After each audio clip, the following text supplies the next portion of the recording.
Alright, so I just want to start here. I've been wanting to make this video about biblically responsible investing because I had, within a year been laid off from a job, had a stagnant 401k just sitting there. Started to think about what it was invested in, decided to roll it over to Fidelity IRA. I've been investing in only stocks that I've screened through Inspire Insight, which what biblically responsible investing is basically just taking and looking at things based on biblical values. We're not trying to support sin like pornography, tobacco, alcohol, LGBTQ, abortion, list goes on and on. So it's inspireinsight.com, easy screener. You can put multiple stock tickers in here. It says it's got up to 47,240. So if we look at the Magnificent 7 stocks, they include Microsoft, Amazon. When we first look at MSFT for Microsoft, it's going to be a negative 100. Very bad score. The higher the positive score, the better. You can click on the reasons here, and it'll give you the date and reasons and whatnot, how they have the infractions and support for these things. There's abortion activism, exploitation of people, and LGBT activism, pornography.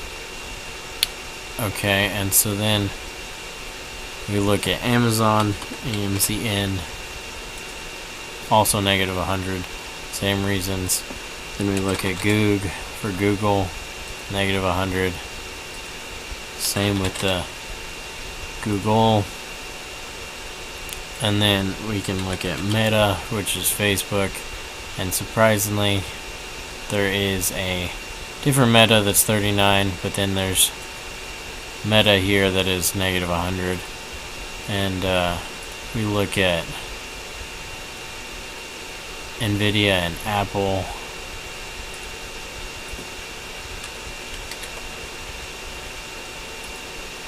Negative for LGBT, Apple. So you're wondering what could you invest in? There are some Inspire mutual funds that are made up of a lot of different stocks. This one, the Bible Inspire 100 ETF, has a good score, and you can scroll down and look at what holdings it has. That way you can kind of get an idea of what stocks you can look at without having to just kind of randomly come up with a bunch of different ones to type in there. They also have a newer one that is the PTL Inspire 500. Good rating, a lot of positives.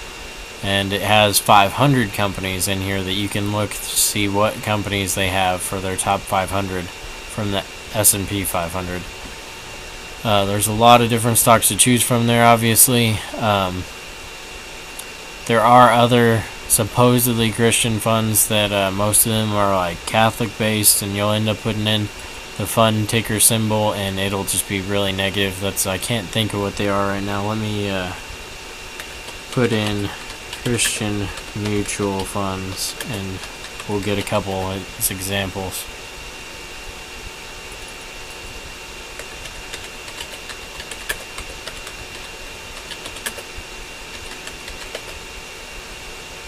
Yeah, so we got the Timothy stuff and Guidestone and Praxis.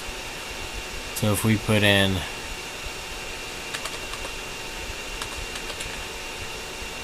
the Timothy plan, see we've got negative 14, negative 3, negative 14, negative 14, negative 14. And so you'll hit those, and yeah, it's still got abortion and LGBT activism. And it'll show you they have some clean stocks in there, some that are negative. And so that's the only ones that have came up fully positive scores for me have been the Inspire Insight funds, or rather the Inspire funds. So I wanted to bring that to everyone's attention. That way, if you're looking at your investments and want to try and refocus and make sure that it's following your Christian values, that this is something that you know that you have to look at. I want to thank everyone if you enjoyed this video, please like, subscribe. Any questions or comments, I'd love to hear back from you guys. I had a little bit more that I was going to do on this, but just as for me, like I need to steward my tech skills better, and kind of share and speak out what I've found. And I've also got a website, BibleAdvisory.com, where I list recommended authors and just good articles and sermons and podcasts and everything. Recommend checking out Times Square Church if you haven't already. Tim Delana is great. Anyway, thanks, and have a blessed